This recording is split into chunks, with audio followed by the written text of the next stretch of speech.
यहाँ हम देखते हैं दुर्योधन अपनी सेना का आकलन कर रहा है। He is assuming whether he will win or not, his army is capable or not, ठीक है। In comparison to the army of Pandavas, पांडवों की सेना के सामने उसकी सेना कितनी ज्यादा शक्तिशाली है या नहीं है, इस बात का वो एक एनालिसिस करना चाहता है। इसलिए पहले उसने पांडवों की तरफ से जितने योद्धा थे और कौरवों की तरफ से जितने योद्धा थे सबके बारे में चर्चा की। We have discussed this. Now he says, वह ऐसा बताते हैं, देखो पांडवों की जो सेना है भीम के द्वारा रक्षित है। भीम आचार्य भीम सेनापति है। He is the chief among all of the five brothers. परंतु हमारी सेना, कौरवों की सेना भीष्म पितामह के द्वारा संरक्षित हो, और भीष्म पितामह बहुत ही वयोवृद्ध है, बहुत ही अनुभवी है। He is very much experienced and he is very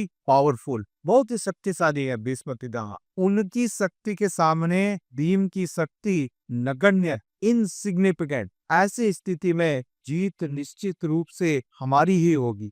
we will be victorious. हालांकि उसको भीम के बारे में पूरा ज्ञान था, परंतु वो भीम से बहुत ईर्ष्या करता था, क्योंकि दोनों ही गदा युद्ध करते थे। भीम भी गदा युद्ध करते थे क्लब, और दुर्योधन भी गदा युद्ध करता। He was fighting with club and गदा। देखते हैं पहले आप ऐसे बड़ी हंती, तो दोनों गदा युद्ध करते थे। और दुर्योधन ने गदा युद्ध सीखा था बलराम जी से। He was favorite of Lord Balram.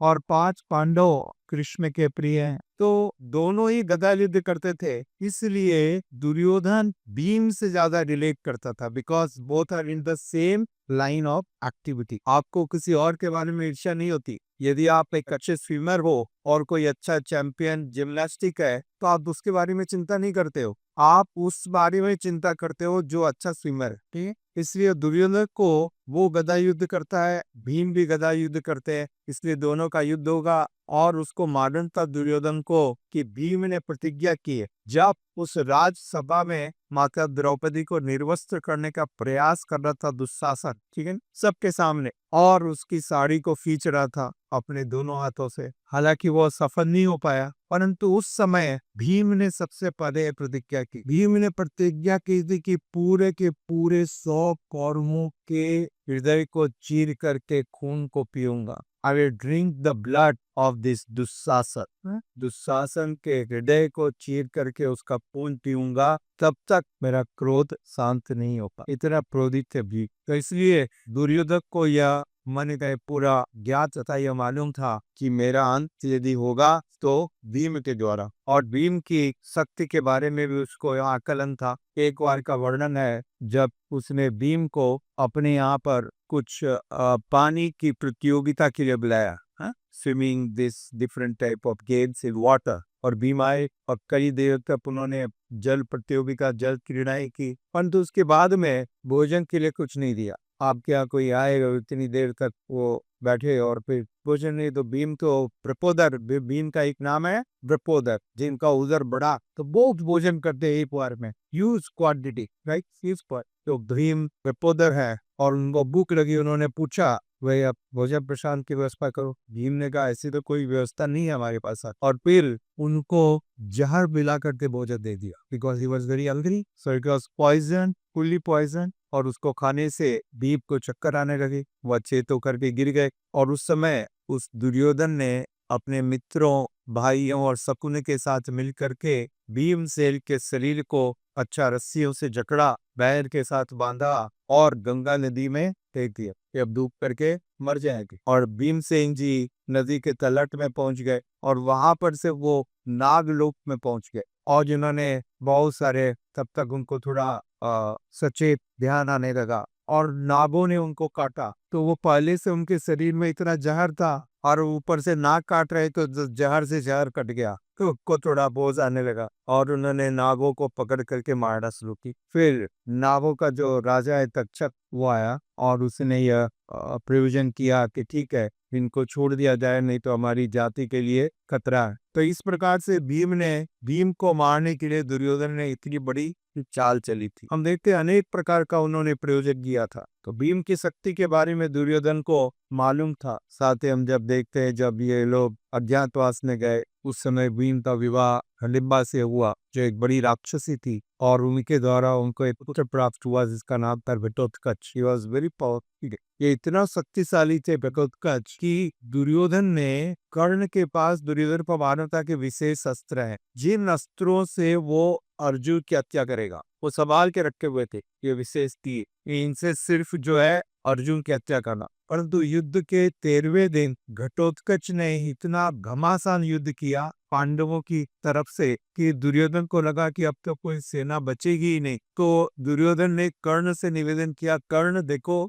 वो जो तीर रखे हो अर्जुन के लिए, अब अर्जुन के लिए उपयोग करने का कोई समय नहीं बचेगा, हम ही नहीं बचेंगे, तुम नहीं बचोगे, ये घटोत्कच सभी को मारते जा रहा है, तो वो तीर निकालो और पहले इसको मारो, वह तो घटोत्कच से छुटकारा करो। तो उस दिन कर्ण ने वो तीर निकाल करके घटोत्कच को मार, तब जाकर के घटोत्कच का हत्या हुआ, नहीं तो घटोत्कच उसी दिन सबका कार्यक्रम कर देते। तो उसको मालूम था भीम इतने शक्तिशाली है, सो पावरफुल। और भीम को आचार्य बतलाए गए, पांचों पांडव में आचार्य भीम है। He was the chief of the army. तो दुर्योधन ऐसा विचार कर रहा है, ये पांडवों की सेना तो भीम के द्वारा संरक्षित, किंतु मेरी सेना भीष्म देव के द्वारा संरक्षित, और भीष्म इतने महान योद्धा है। जैसा आप जानते हो भीष्म देव गंगा पुत्र भीष्म, शांतनु और गंगा के पुत्र हैं, और जब इनका जन्म हुआ तो माता गंगा इनको लेकर के चली गई देवलोक में, और वहां पर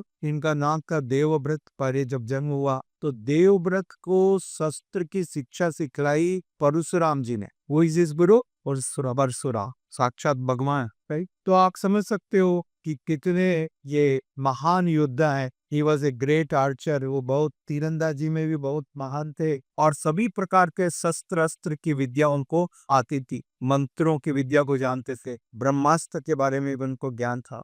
तो ये भीष्म देव परशुराम से उन्होंने शिक्षा प्राप्त की, वशिष्ठ मुनि से शिक्षा प्राप्त की, कोई साधारण व्यक्ति नहीं है। और उनको उनके पिता ने यह वरदान दिया था इच्छा मृत्यु का, जब उन्होंने ये प्रण किया और अपने पिता का विवाह किया सत्यवती के साथ और आजीवन ब्रह्मचारी रहने का प्रण किया, तो प्रसन्न होकर के उनके पिता ने यह आशीर्वाद दिया। Right, so is very very powerful. हम देखते हैं जब काशीराज के यहाँ पर उनकी 3 पुत्रियों का स्वयंवर हुआ, काशीराज के यहाँ उसकी 3 पुत्रियों का स्वयंवर हुआ, अंबा, अंबालिका और मंबिका, और तब भीष्म देव वहां पर पहुंच गए, और भीष्म देव ने तीनों का अपहरण कर लिया और सारी राजाओं को परास्त कर दिया। इतने सारे राजा आए थे, परंतु कोई भी राजा एक का प्रतिवाद नहीं कर पाए। He was so powerful। और उस समय अंबा ने बतलाया कि आपने मेरा हाथ पकड़ा, अब मेरे से कौन विवाह करेगा। समय वो अलग समय है ना, द्वापर युग है। So once you have touch the lady, then you are the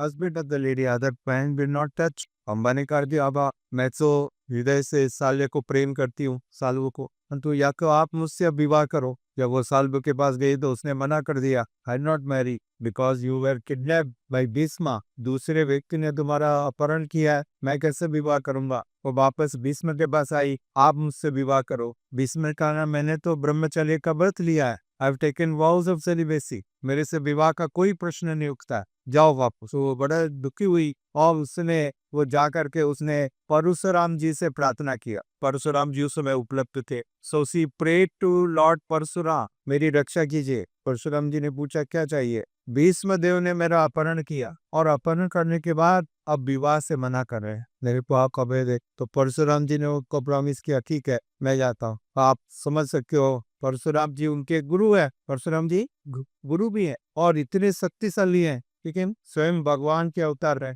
way आए और उन्होंने भीष्म देव से कहा कि विवाह कर लो अंबा के साथ, तुमने अपहरण किया था। भीष्म देव ने मना कर दिया, मैं क्षमा कीजिए, मैं आपको पूरा सम्मान करता हूँ, आपको प्रणाम करता हूँ, चरणों में आपके निवेदन करता हूँ, मैं विवाह नहीं करूंगा। आप कोई दूसरा आदेश दीजिए, मैं करने का यार, मैं विवाह नहीं करूंगा, मैंने वचन दिया है अपने पिता। तो अंततः दोनों का युद्ध हुआ। देखिए दे फॉर, और भीष्म देव इतने शक्तिशाली थे कि वो युद्ध 21 दिन तक चला। एवरी डे सुबह से लेकर रात तक युद्ध चलता। आप बतलाइए किसका किसका, जो लोग सुन रहे हैं ऑनलाइन, मालूम पड़े यह हमारा क्विज कौन बनेगा करोड़पति है। वास्तविक रूप से उससे कोई लाभ नहीं होगा, इससे लाभ होगा। ठीक है, किन दोनों के बीच में युद्ध हुआ और कोई परिणाम नहीं निकल पाए, तब स्वयं भगवान शंकर जी प्रकट हुए और उन्होंने बतलाया कि वास्तविक रूप से इस युद्ध का क्या प्रयोजन, क्योंकि उसको वरदान, बाद में उसने अम्बा ने फिर से तपस्या की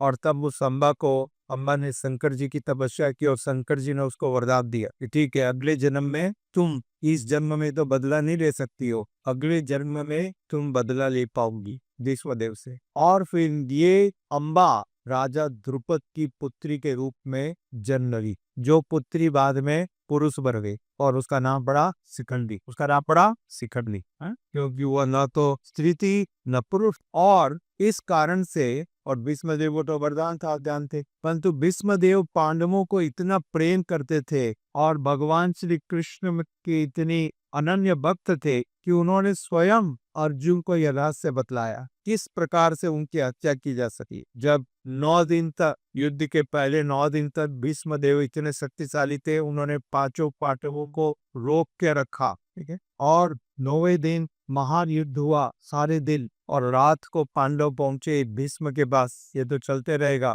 बतलाइए आपकी हत्या कैसे करें, सोचिए। और तब भीष्मदेव ने बताया, भगवान कृष्ण ने बताया अर्जुन को, जाओ कूदो। कितना रोचक है, परंतु इसको कहते हैं स्पोर्ट्समैन स्पिरिट।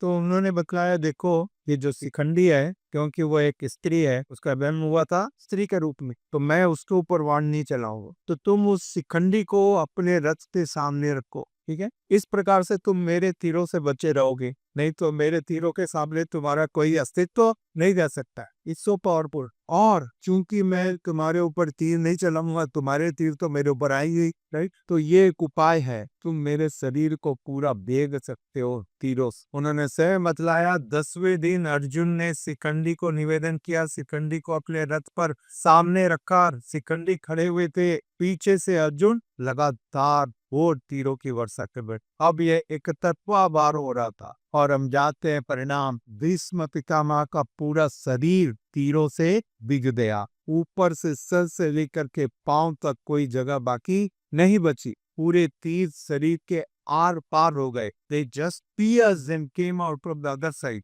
अंततः वो उस युद्ध भूमि में गिर पड़े और वो तीरों की सेज बन गई, राइट। परंतु उस समय भी उनका सर नीचे निकल रहा था। तब उन्होंने अर्जुन का इशारा किया, अब ये क्यों छोड़ दियो, तकिया चाहिए है। तो अर्जुन ने फिर तीर मारे। तो यह है भीष्म पितामह। और ऐसी परिस्थिति में भी वे भगवान श्री कृष्ण का ध्यान कर रहे हैं, भगवान श्री कृष्ण के उस रूप का ध्यान कर रहे थे जब भगवान शाम के समय गायों को चरा करके वापस ब्रज वृंदावन में आते, तब उनके केसों के ऊपर जो वृंदावन की धूल है वो लग जाती और उनका मुख कमल और ज्यादा सुंदर हो जाता, वे श्याम सुंदर और ज्यादा सुंदर हो जाता। और कभी कभी साथ ही साथ वो उस रूप का ध्यान कर रहे थे जब भगवान श्री कृष्ण क्रोधित होकर के उन्होंने रथ का चक्का उठा लिया, और जब रथ का चक्का उठा करके उनकी तरफ दौड़े, भीष्म की तरफ दौड़े उनकी हत्या करने के लिए, और भीष्म ने अपने वाण नीचे रखी। मेरा प्रयोजन पूरा हो गया, क्योंकि आज संसार देख रहा है आप इतने दयालु हो, अपने भक्तों का वचन रखने के लिए अपने वचनों को अन्यथा कर सकते, अपने वचनों को तोड़ सकते हैं। आपने वचन दिया था युद्ध नहीं करूंगा, और मैंने वचन दिया था, मैंने प्रण दिया था कि आपको मैं मजबूर करूंगा अस्त्र शस्त्र खाने के लिए, और आज आपने शस्त्र उठा दी है? तो आपने अपना वचन तोड़ दिया मेरे वचनों को रखने के लिए। मेरा हृदय गदगद हो गया। तो भीष्मदेव वो इतने महान भक्त है, और दुर्योधन इस प्रकार से अपनी सेना का आकलन कर रहा है, भीष्म के साथ उनको कंपेयर कर रहा है, और उसके मन में ये सांत्वना हुई